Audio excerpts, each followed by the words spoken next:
Guys গেমে দেখি একটা নতুন ম্যাপ দিছে যেখানে নামাজ পড়া যায়। ওইখানে দেখি ভাই অনেক পোলাপাইন গিয়ে খালি নামাজ পড়তেছে। ভাই তোমরা কি জানো এই বিষয়টার কারণে তোমাদের ঈমান দুর্বল হয়ে যেতে পারে। তোমরা যে নামাজ পড়তেছো একটা জিনিস হয়তো খেয়াল করো নাই, ওইখানে জুতা নিয়ে নামাজ পড়তেছে। যেখানে আমাদের মসজিদে একটু ময়লা পড়লে আমরা ফেলে দেই, ওইখানে তোমরা জুতা নিয়ে নামাজ পড়তেছো। হয়তো বা তোমরা অনেকেই বলতে পারো আমরা তো মজা করেই পড়তেছি।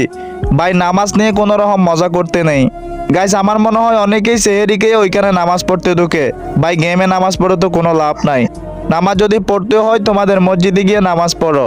আর তোমরা যে ক্যারেক্টার দিয়ে নামাজ পড়তেছো এগুলা কিন্তু একটা মানুষে বানাইছে। তো ভাই একটা মানুষের বানোয়ার জিনিস দিয়ে তোমরা মাথা নত করতেছো। ওইখানে এমনি মজার চলে যাইতে পারো, কিন্তু কেউ সিরিয়াসলি নামাজ পড়ো না, ঠিক আছে? নামাজ যদি পড়তে হয় তোমাদের মসজিদে গিয়ে পড়ো। তো আশা করি সবাই বুঝতে পারছেন।